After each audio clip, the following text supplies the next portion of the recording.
Hello everybody, and I hope you're having a fantastic day. And in this video, I'm going to be talking about elemental attack and elemental defense. I've noticed recently with this event present from Troop A that a lot of people have been having trouble understanding the concept, or maybe just don't really like elemental attack and elemental defense has been talked about recently by pretty much a group of people across global.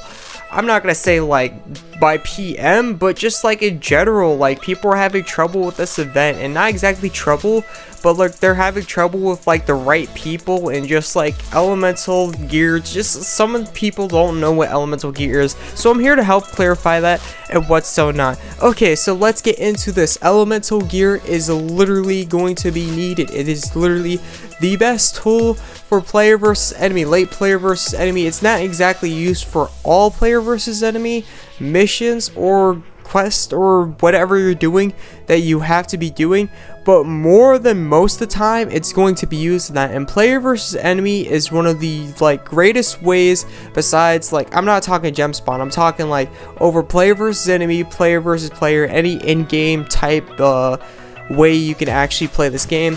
Player versus enemy is the best, literally going to be the best way to prospect and grow stronger. And again, I'm not talking about spawns or any of that stuff, I'm just talking about stuff you can actually do like completely in game. Well, gem spawns is in game, but like I'm not talking like money wise, I'm not talking like spend and then you're good, I'm talking like actually play the game. So you're going to want to work on your elemental sets. You don't exactly have to like grind, farm, or what so not to get like actually obtain this stuff. See, this stuff just comes with your armors and weapons. As you can see right here, some of these have elements on them, and that's pretty much how I get them. That's pretty much how it works out. And yeah, that's pretty much it when it comes to element. You just got to get the right stuff and you're good to go.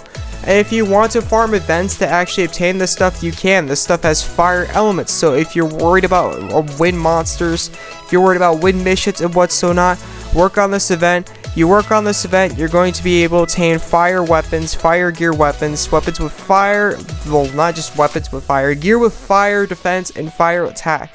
So if you're looking for fire stuff, definitely you want to work on this. And if you aren't, you're probably going to need it in the future eventually. So you probably want to work on this stuff anyways, because it's going to help you out eventually along the road, if not anything.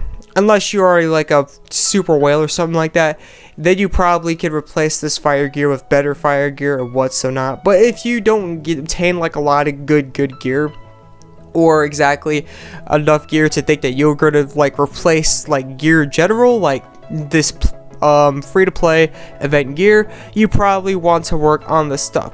Okay, so that's pretty much where you can obtain it. Literally weapons and armor, literally weapons and armor. So you can see right here, it tells you how much you're going to obtain right here. And then right here, it's going to show you how much you're going to obtain right here in the armor and the weapons. So you don't have to worry about that. They pretty much tell you in everything. That's pretty much how that's going to work out. Okay, so I want to clear up two myths when it comes to elemental stats in general, because this game's kind of a wild card, to be fairly honest. This is the most weirdest RPG I have ever played. I thought I knew it all when it came to RPGs, and then I touched Unison League, and let me tell you, I was astonished, amazed, and I didn't know jack squat when it came to this game. Okay, so player versus player, including guild battles when it comes to the crystal assault, when you're attacking the crystal, all that stuff absolutely does not get affected whatsoever at all by elemental stats whatsoever. None of that stuff is affected by elemental stats. The players you attack are not affected by elemental stats whatsoever. Not affected in player versus player at all, nor the crystal you attack during guild battle. Crystal has nothing to do with elemental advantage, disadvantage, or anything like that. So no elements for player versus player, except Unison damage. Unison damage is the only thing in player versus player at all that has anything to do with element stats. And that's it. That's literally it. Nothing else in player versus player gets affected. Zero. Okay, so the next myth is elemental advantage disadvantage does not exist whatsoever. I've done some tests and somebody asked me before, which is a good question. Apollo, thank you for coming out with the question. Does elemental disadvantage exist since elemental advantage exists? There are games out there, there are RPGs I played out there. I'm pretty sure a good amount of you have played as well, where elemental disadvantage completely exists. Pokemon, hint, hint. But anyways, going on from there, elemental disadvantage does not exist whatsoever in this whatsoever. It's kind of funny, it's kind of weird, but that's how this game works out. Elemental disadvantage doesn't exist. It makes it easier on us, to be fairly honest, but it's still kind of a weird feeling. Anyways, moving on from there, how elemental attack and defense works overall. As you can see right here, they have a chart to help you pretty much understand how your attack and defense is going to work out. And let me tell you right now, before you get into this chart and you're thinking, ooh, let me plan, let me strategize, this chart's full of crap. This chart is 100% full of crap. You're not going to know anything about your elemental stats on this chart. Seriously, literally zero. I don't know what system they use to try to register or like read or understand what your elemental stats will be, but the chart is literally full of crap. Look at my elements and then look what they actually offer. This is my basic magic attack and attack stat, and if you don't believe me, I literally close it and it shows it right here. So this is my basic attack and magic attack stat. Now, if elemental advantage was applied, this is what they're telling me my actual stats would be for each and every head. As you can see, it's literally full of crap. As you can see right here, my dark is the highest element attack, and this is how much I would gain. My star is 0, and this is how much I would gain. That makes no sense. And some of you might be like, oh, so it's opposite? No, not exactly. See, my light only has 2, and then this is what I would get. It don't make no sense. It doesn't. And then look right here. Fire is right here, and then water is literally one more, and then it's right here, and it shows it. Now this looks a little more scalable and understandable, but still, the chart's full of crap. That's just a plain example of the chart's full of crap. So if you're looking for your elemental attack and elemental defense and you want to see how much it's going to be, this chart is completely full of crap. I've actually read in the forums that somebody tried to clarify this chart to see if it works out, and it's actually completely full of crap. They actually physically test it themselves, and they also agree that it is completely full of crap. So the elemental attack and elemental defense chart UL has in-game doesn't help with jack squat and actually is a complete liar. But if you go all the way down, it will show you the elemental advantages and disadvantages right here. This is 100% true. This is not full of crap at all. So if you ever need to go back and see what works with each other, like what has strengths against one another and what has weaknesses against one another, this chart right here is 100% true. This chart's not full of crap. The chart right here for the elemental advantages and disadvantages. The one right here that tells you about the attack and defense of your elements is full of crap. Just the one right here where it shows like the disadvantages and advantages, that's actually 100% true. So how am I supposed to understand how like my attack and defense for elemental and all like registers Azarath? Well, I've actually read this in the forums a bunch of times, and this is even applied to the current damage formula. So by at least a good amount of people that actually test this stuff out or actually been in the forums for a while actually know about this stuff, and this is pretty much how it's going to work out. This is approximate, this is near correct, but not 100% correct data, so keep that in mind. By that I mean like 98% to 100%. Like it's 98% true, it's not 100% true. It's roughly, it's nearly almost completely 100%, but it's not 100%. So keep that in mind. It's a rough answer, but it's not 100% like the answer. Okay, so each time for each stack of your elemental attack literally counts to 5% of your attack and magic attack. Literally.